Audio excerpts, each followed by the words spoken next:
The moment you arrive in the forest, everything already feels wrong. The trees lean in too close. The shadows stretch in ways that don't make sense. Somewhere in this vast, endless dark, 4 children are missing. And the only thing standing between you and the darkness is a fragile flame you call a fire. This isn't just a survival game. This is a story inspired by real events. And that's why it hits harder than most. Because when you realize parts of this actually happened, the line between game and nightmare gets very, very thin. The first night feels deceptively calm. You gather branches, spark your first flame, and for a moment there's relief. Firelight pushes back the dark. But then the silence sets in. No crickets, no owls, no hum of life. Just the faint crackle of firewood and the sound of your own heartbeat. It feels less like you're surviving in a forest, and more like the forest itself is surviving you. Every step you take echoes. Every shadow lingers just a second too long. You can't see it yet, but something is watching, waiting. By the 5th night, you've adjusted to the rhythm. Collect food during the day, guard your fire at night. But on this night, you notice something strange. A footprint. Small. Too small to be an adult.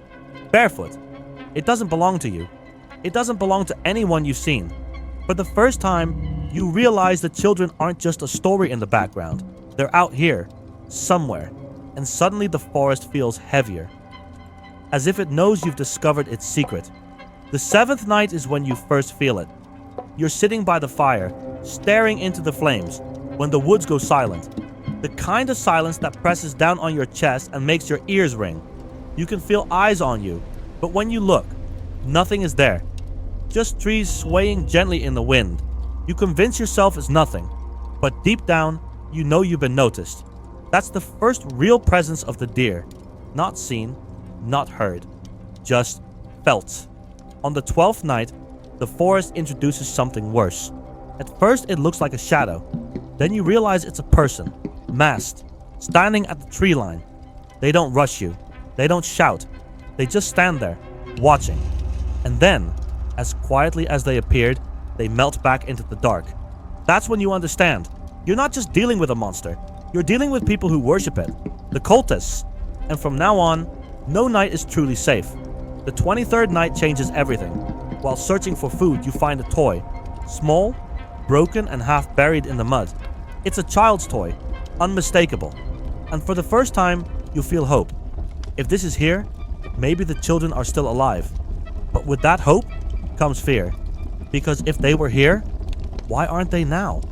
Did the cultists leave this behind as bait? Did the deer? Or did the children drop it while running from something worse? Around the 28th night, things begin to unravel. You start hearing whispers. Not loud, not clear, but just enough that you can't ignore them.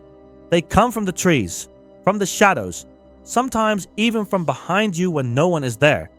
It doesn't feel like madness. It feels like the forest is speaking, testing you, daring you to break. And each night, the whispers get louder. Then comes the 32nd night. Rain pours, your fire sputters, and for the first time, you see it. The deer. It's not a deer at all. Too tall, too human, yet twisted and wrong. Its antlers scrape against branches as it moves. It stands perfectly still, watching you from across the clearing. It doesn't attack. It doesn't move. It simply stares, as if judging you. And then, without a sound, it vanishes back into the dark. You don't sleep that night. You just wait.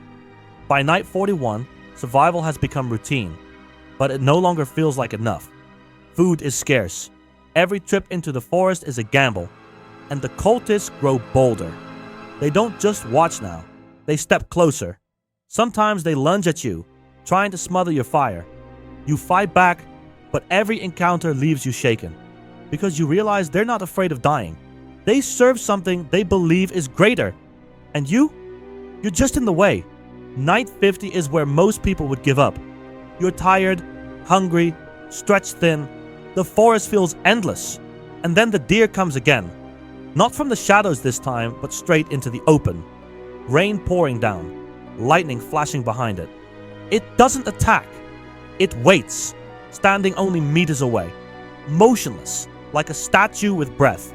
For the first time, You don't see a monster. You see something older, smarter, something that knows you better than you know yourself. A clue, a footprint, a scrap of clothing, proof that the children are still out there. It fills you with determination. You push further into the forest, even though you know it's a trap. The fire becomes more than survival now. It's a promise, a beacon not just for you, but for them.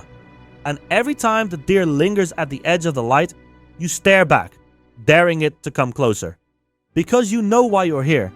You're not just surviving, you're saving someone. The 66th night is chaos. The cultists don't just appear in ones or twos. They come in groups, torches in their hands, chanting words you can't understand. They circle your camp, testing the edges of your firelight.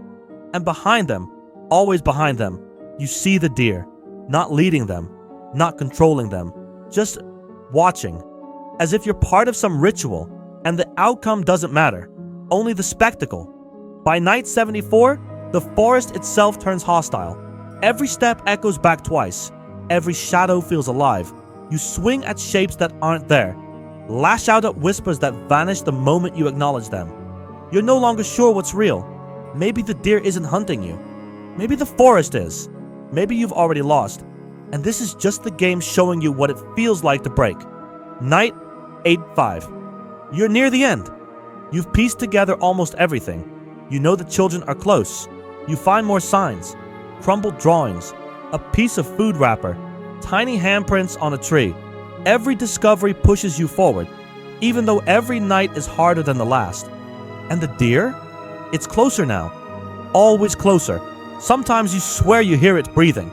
And then comes night 99. The final night. Your fire burns higher than it ever has before. The cultists scream in the distance, but they don't come closer. The deer is there too, standing at the tree line, watching, waiting. But for the first time, it doesn't move. It doesn't approach. It simply lets you pass.